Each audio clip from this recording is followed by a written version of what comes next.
हम कविता पढ़ रहे थे हरी घास पर क्षण भर। इसके पहले भाग में हमने अज्ञेय का परिचय पढ़ा। इस भाग में हम कविता का अगला हिस्सा पढ़ेंगे। पहले हम रिवाइज कर लेते हैं पिछली क्लास में हमने क्या पढ़ा था। अज्ञेय का परिचय दिया था कि अज्ञेय का पूरा नाम सच्चिदानंद हीरानंद वात्स्ययन अज्ञेय है। भगत सिंह और चंद्रशेखर आज़ाद के दोस्त थे, साथी थे। अंग्रेजों ने जेल में डाला। जेल से ही अपना प्रसिद्ध उपन्यास शेखर एक जीवनी लिखा और उसके बाद में कविताएं भी लिखी। और देश की आज़ादी से पहले 1943 में कविता संग्रह प्रकाशित हुआ तार सप्तक, उसके संपादक थे। तार सप्तक के प्रकाशन से ही हिंदी साहित्य में अज्ञेय स्थापित हो गए। अज्ञेय का योगदान तार सप्तक के अलावा दूसरा सप्तक, तीसरा सप्तक, कहानियाँ और उपन्यासों के क्षेत्र में भी है। ये आधुनिक भावबोध के कवि हैं। परंपरा और रूढ़ी के विरोधी हैं, खासकर रूढ़ी के विरोधी हैं। परंपरा विरोधी तो नहीं कह सकते, परंपरा कोई गलत बात नहीं है, गलत चीज़ नहीं होती। परंपरा में अच्छाई ज़्यादा होती है। रूढ़ी एक गलत है, रूढ़ियों को छोड़ना चाहिए, परंपरा को हम अपनाना चाहिए, अपना सकते हैं। रूढ़ियों को तोड़ने वाली कविता थी हरी घास पर क्षण भर। एक लड़का और एक लड़की, एक युवक और एक युवती, दोनों जाते हैं गार्डन में, बैठते हैं, बागीचे में मिलते हैं। अब ये कविता आपको 2020 में तो लग सकती है साधारण, लेकिन कविता को पलट के 50-60 साल पीछे के माहौल में जाके समझेंगे तो पता लगेगा कि कविता का महत्व क्या है। जब 2020 में भी एक लड़का लड़की के गार्डन में जाने पर लोगों के कान खड़े हो जाएं, लोग सवाल करें और उसका विरोध करें, तो आप समझ सकते हो कि 60 साल पहले क्या माहौल रहा होगा। एक युवा और एक युवती की ये आज़ादी है, ये स्वतंत्रता है उनको कि वे अपना जीवन साथी चुनें, या किसी से प्रेम कर सकें और किसी से बैठ के बात कर सकें, लेकिन समाज इसको स्वीकार नहीं करता। अब कवि तो हमेशा ही आज़ादी के समर्थक रहे हैं, इसलिए कवि अज्ञेय इस कविता की रचना करते हैं ताकि जो आज़ादी है उसको हासिल किया जा सके। कविता में हमने पढ़ा कि नायक और नायिका दोनों मिलने जाते हैं एक बगीचे में, और वो अपनी नायिका की तुलना, अपनी प्रेमिका की तुलना हरी घास से करता है कि मेरी नायिका प्रेमिका घास जैसी है, तुम घास जैसी हो, मुलायम, नाजुक। हमने पढ़ लिया था इसको। अब देखो यहाँ से 5वीं स्लाइड से, यहाँ से देखो,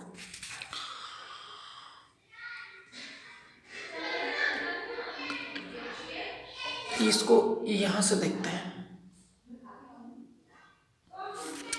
वो बोलता है कि मैं तेरे पास आया हूँ इसलिए ताकि मैं ये जो हमारा समाज है और जो नगर है, सिटी है, इस सिटी में जो भागम भाग है, जो गलाकाट प्रतिस्पर्धा है, जो मारामारी है, इससे बच सकूं। इस बगीचे में बैठ के थोड़ी सुकून, थोड़ा शांति पा सकूं, इसलिए मैं तेरे साथ आया हूँ इस गार्डन में, इस बगीचे में। इसके ऊपर देखो, क्षण भर भुला सके हम नगरी की बेचैन बुदकती गड्ढ मड्ढ अकुलाहट। गड्ढ मड्ढ अकुलाहट, एक पल के लिए मैं भूल सकूं, एक पल के लिए मैं भूल सकूं इस नगर में जो भागम भाग है, इसको भूल सकूं, ये जो गड्ढ मड्ढ अकुलाहट हो रही है इसको भूल सकूं, इसीलिए तो मैं तुम्हारे साथ आया हूँ। आगे देखो, पौधे, लता, दौलती, फूल, झरे पत्ते, तितली, भुनगे, क्या है ये? प्रकृति है। और प्रकृति हमेशा से ही इंसान को आकृष्ट करती है, खींचती है, सुकून देती है, शांति देती है। तो मैं इस सिटी की भागम भाग से मुक्त होके एक पल के लिए अपने आप को भूल जाऊं, सुकून मिले, और क्या देखूं? प्रकृति की चीज़ों को देखूं। कौन सी चीज़ों को देखूं? पौधों को देखूं, लताओं को देखूं, झूलती हुई लताओं को देखूं, फूलों को देखूं, झरे हुए पत्तों को देखूं, तितलियों को देखूं, भुनगे भुनगे उड़ने वाले कीड़े होते हैं, भंवरे होते हैं, भुनगे यानी भंवरे। फुनगी पर पूंछ उठाकर इतराती छोटी सी चिड़िया को देखूं, कितना सुहावना सीन है। तितलियां हो, भंवरे हों, पक्षी हो जो पूंछ उठा के बैठी हो डाली पर, फूल हों, पौधे हों, लताएं हों। और न सहसा चोर कह उठे मन में, प्रकृतिवाद है स्खलन क्योंकि युग जनवादी है। और देखो, मन में ये भावना भी नहीं हो कि हम कुछ गलत कर रहे हैं। और देखो, चलते चलते कटाक्ष भी है, टोंट भी है, व्यंग्य भी है, क्योंकि युग जनवादी है। और न सहसा चोर कह उठे मन में, प्रकृतिवाद है स्खलन। अगर मैं प्रकृति की तरफ जाता हूँ, मुझे प्रकृति अच्छी लगती है, तो ये मेरा पतन नहीं है, ये मेरा पतन नहीं है। कुछ लोग ऐसा मान सकते हैं, मानते हैं, और वो विरोध भी करते हैं कि प्रकृतिवाद कमजोरी है, प्रकृतिवाद स्खलन है। स्खलन यानी गिरना है, पतन होना है। स्खलन यानी गिरना, पतन होना। तो स्वाभाविक होना, प्राकृतिक होना स्खलन है, गिरना है, क्योंकि युग जनवादी है।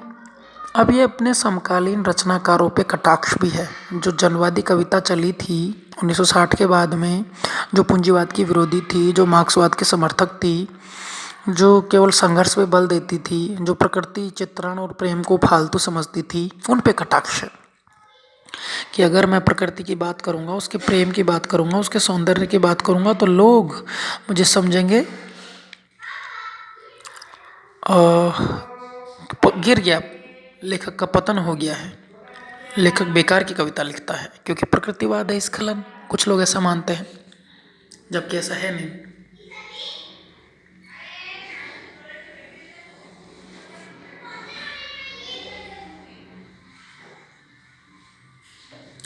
क्षण भर हम न रहें, रहकर भी, कुछ पल के लिए हम रहें लेकिन खुद को भूल जाएं।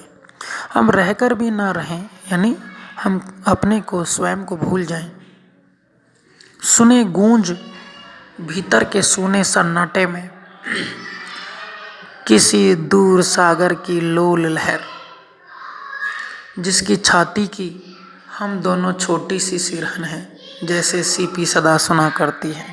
एक कल्पना करता है अपनी प्रेमिका के साथ में, एक कल्पना करता है नायिका के साथ में कि हम दोनों एक भूल जाएं कि हम कहाँ बैठे हैं, और क्या सुने, जैसे कि हम सागर किनारे हैं और उसकी लहरों की आवाज़ सुने।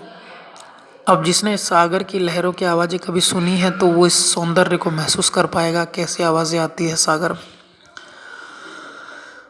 और जिसकी छाती की हम दोनों सलवटें हैं, सिरहन हैं। अब उसमें एक लहर आती है, दूसरी लहर आती है, एक लहर दूसरी लहर से मिल जाती है और समाप्त हो जाती है।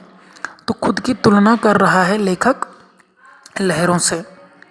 जिस तरह से सागर के छाती पे एक लहर आती है, दूसरी लहर उसी में मिल जाती है, वैसे ही हम दोनों हैं। तुलना देखो, उपमान देखो, जिसे सीपी सदा सुना करती है। ऐसा माना जाता है कि जो सीप निकलती है, जो मोती निकलता है सागर से, उसको हिला के कान पे लगाने पे सागर की आवाज़ आती है, लहरों की आवाज़ आती है। तो ये लेखक बोल रहा है कि हम दोनों भी महसूस करें और सुने उस सागर की लहरों की आवाज़ें, और ये महसूस करें कि हम दोनों लहरें ही हैं सागर की। क्षण भर लय हो सकें, यानी डूब सकें, मैं भी तुम भी, और न सिमटे सोच कि हम में अपने से भी बड़ा किसी को अपर को क्यों माना। मतलब हम दोनों एक दूसरे को एक दूसरे से बड़ा ना माने, हम दोनों बराबर हैं। और ये नहीं सोचे कि तू बड़ा है या मैं बड़ी हूँ, मैं बड़ा हूँ, या ये बड़ा है या मैं छोटी हूँ, ऐसा कुछ भी नहीं है। हम दोनों बराबर हैं, समान हैं, हमारा प्यार समान है, और एक दूसरे में तो कुछ पल के लिए हम लीन हो सकें। प्रयोगवाद में या नई कविता में बार बार क्षणवाद आता है। ये क्षणवाद यानी टुकड़ों में जिंदगी को जीना, हर पल जिंदगी को जीना, हर क्षण को जीना, यही है क्षणवाद, जो नई कविता की विशेषता है। हमने अब तक देखा कम से कम 5 से 6 बार शब्द आया क्षणवाद, क्षण क्षण क्षण। तो क्षण को जीना चाहता है लेखक, हर पल को जीना चाहता है।